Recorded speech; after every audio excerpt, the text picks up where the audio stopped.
guys, another day, another mini vlog. For this video nga, nakita nyo naman kanina, nawala ng ilaw sa aming kusina. At dahil napundi na siya, ay kinailangan namin pumunta sa palengke para maghanap ng fluorescent. Kaya naman ito, nagmotor kami agad at iniwan muna namin yung aming niluluto.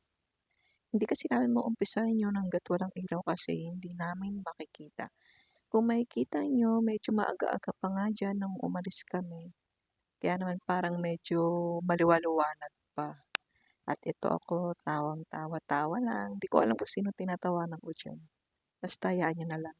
Charis! At nung makarating nga kami dito sa palengke, dito sa may area 3, ayan, ganyan na siya kadilim. Sobrang bilis, no? Sana may makita kaming fluorescent kasi alas 6 na, baka sarado na yung bilihan. At pumunta agad kami dito sa may kanto, dito sa may bilihan ng mga 20-20, 10-10, yung mga ganyan. Pumasok agad ako dito sa loob at dumiretso doon sa ilaw section.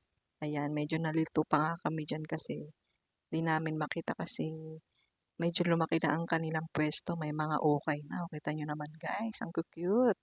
Pero dahil nagmamadali kami, ilaw lang talaga yung pinunta namin dito. At ito, nakita ko nga dito, banda yung ilaw. Kaso, puro ganito lang talaga. Wala silang fluorescent yung mahaba. So sad. Kaya lumabas kami at bumalik dun sa pinakaunahan dito sa may area 3. Magtatanong ulit ako kung meron kasi dati meron dito. Kaya ito, minitur uli namin.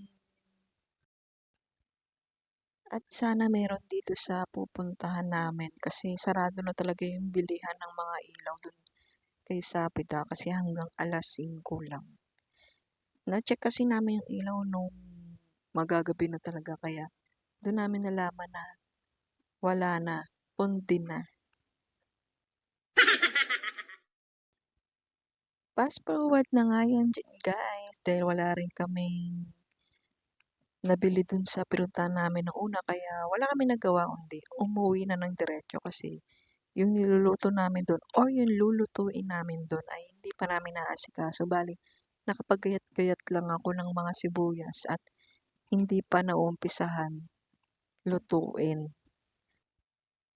At pagdating nga namin dito sa bahay, ayan, agad ko nang nasikaso yung lulutuin ko. Bali, yung lulutuin ko kasi ngayon sinigang na hipon. No choice, kaya ang ginawa ko, ayan, nilagyan ko na lang ng cellphone at flashlight para makapagluto pa rin kami.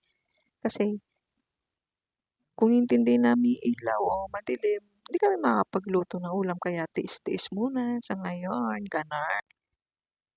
Bali ayan, nag-isa na nga ako ng sibuyas, kamatis, bawang. Grabe, ang dami talagang naantalang gagawin. Kita nyo naman, ay ang plastic na yan.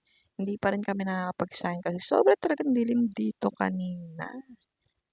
Buti na lang talaga, nakapag-gayat-gayat na ako at nakapag-prepare na ng ibang mga gagamitin bago kami umalis. Kaso talagang wala talaga kaming makitang fluorescent kasi nga gabi na. Kaya ito, konting tiyaga-tiyaga at makakaluto at makakain din tayo. Ganon.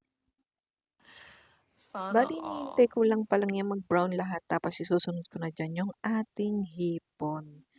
Nilagyan ko nga rin ng konting mantika kasi medyo natuyo yung mantika na nilagay ko kanina.